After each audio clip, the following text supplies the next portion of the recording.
1997 সালে ৩ ফেব্রুয়ারিতে ঠাকুরগাঁও পৌরসভাকে ক শ্রেণীতে উন্নতি করা হয়। পৌরসভার ১৩৫ কিলোমিটার রাস্তার মধ্যে পাকাকরণ করা হয়েছে ৮৫ কিলোমিটার, তবে এখনও কাঁচা রয়ে গেছে ৫০ কিলোমিটার। ৮৫ কিলোমিটার পাকা সড়ক হলেও এসব রাস্তার প্রায় ৮০% অবস্থা বেহাল রয়েছে।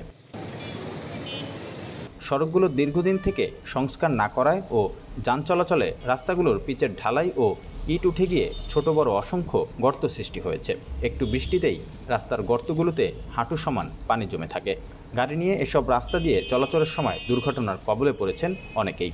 এছাড়া পানি জমে থাকার কারণে রাস্তায় চলাচলকারীদের শরীরে কাদা পানি ছিটকে পোশাকও নষ্ট হয়। এছাড়াও পানি নিষ্কাশনের জন্য ভালো ড্রেনেজ ব্যবস্থা না থাকায় জজকোর্ট চত্বরসহ বিভিন্ন ওয়ার্ডের সড়কে জলাবদ্ধতা সৃষ্টি হয়, আর সেই পানি বাসাবাড়িতেও ঢুকে যায় বলে অভিযোগ সংশ্লিষ্ট ওয়ার্ডের বাসিন্দাদের।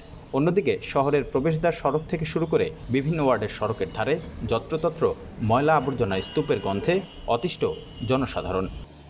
বর্তমানে ঠাকুরগাঁও পৌরসভার যে রাস্তার যে অবস্থা, এই অবস্থা খুবই খারাপ, যার কারণে প্রতিনিয়ত মানুষ বিভিন্ন ধরনের দুর্ভোগ পোহাচ্ছে। আর একমাত্র ঠাকুরগাঁও শহরটার মধ্যে এলোমেলো রাস্তা নাই, সব কাঁচা রাস্তা, পাকা কোনো শব্দ নাই। আর যে ড্রেনগুলো পরিষ্কার পরিচ্ছন্ন হয় না, যখন বৃষ্টি পানি হয় এই পানি উছলিয়ে একবার রাস্তা ভর্তি হয়ে যায় দুর্গন্ধ। এদিকে যেখানে সেখানে ময়লা আবর্জনার ভাগাড়ে পরিবেশ দূষণ হওয়ার পাশাপাশি দুর্গন্ধ ও ভাঙাচোরা ঝুঁকিপূর্ণ সড়ক দিয়ে চলাচল করতে সাধারণ মানুষসহ বিদ্যালয় ও কলেজে যেতে শিক্ষার্থীদেরও পোহাতে হয় চরম দুর্ভোগ। তাই এসব সমস্যার দ্রুত সমাধান চায় তারা। আমাদের পৌরসভার রাস্তাগুলোর অবস্থা খুবই খারাপ। ঠাকুরগাঁও জেলার মেইন পৌরসভায় যে রাস্তাগুলো আছে, বিশেষ করে নিশ্চিন্তপুর থেকে কালীবাড়ি পর্যন্ত, কালীবাড়ি থেকে চৌরাস্তা পর্যন্ত রাস্তাগুলো আরও খারাপ। আর এমনি অন্য কোনো সময় যখন আমার কোচিং প্রাইভেট আসতে একটু লেট হয়, একটু সন্ধ্যা হয়ে যায়, তখন এদিক দিয়ে কোনো অটো যাইতে চায় না। কি একটাই কথা, রাস্তা খারাপ, যাব না। রাস্তাঘাট ভাঙা এবং চলাচল সুবিধা, ড্রেনের ব্যবস্থা সঠিক নাই, আপনার পরিষ্কার পরিচ্ছন্ন অভাব, মনে করেন যা বলে একেবারে অনেক এলাকা আছে যেগুলো দুর্গন্ধের জন্য বের হওয়া যায় রাস্তায়। পৌরসভার দুর্ভোগ লাঘবে ও সড়ক সংস্কারের জন্য ইতিমধ্যে ৬৩ কোটি টাকার এস্টিমেট তৈরি করা হয়েছে।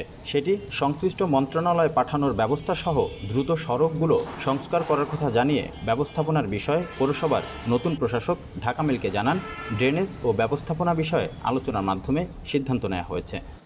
আমি এখানে যোগদান করার পরে দেখেছি যে পৌরসভার রাস্তাঘাটগুলোর অবস্থা খুবই খারাপ।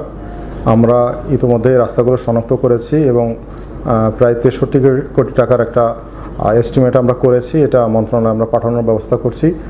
পাশাপাশি আমরা যাতে এলজিডির মাধ্যমে এই কাজগুলো করতে পারি সেই চেষ্টা আমরা করছি। আশা করি আমরা অতি সত্বর এই রাস্তাগুলো সংস্কার অথবা নতুন করে নির্মাণের ব্যবস্থা গ্রহণ করতে পারব। কথায় আছে, বাইরে ফিটপাট, ভেতরে সদরঘাট। তেমনই অবস্থা ঠাকুরগাঁও পৌরসভার। প্রথম শ্রেণীর পৌরসভা হওয়া সত্ত্বেও পৌর শহরের প্রধান সড়ক থেকে শুরু করে 12টি ওয়ার্ডের সড়কে পিচ ঢালাই সহ ইটের খোয়া উঠে গিয়ে খানাখন্দে তৈরি হয়েছে মরণ ফাঁদ। শুধু তাই নয়, সঠিক ব্যবস্থাপনা না থাকায় শহরের প্রবেশদ্বার সড়কের ধারসহ বাসাবাড়ির আশপাশ যত্রতত্র ময়লা আবর্জনার স্তূপ করায় পরিবেশ পড়েছে হুমকির মুখে। এছাড়াও ড্রেনেজ ব্যবস্থা ভালো না হওয়ায় বর্ষাকালে সামান্য বৃষ্টিতেই সৃষ্টি হয় জলাবদ্ধতা। এতে নাজেহাল অবস্থা পৌরবাসী সহ সড়কে চলাচলকারী জনসাধারণের। রিপন হোসেন, ঢাকা মেইল।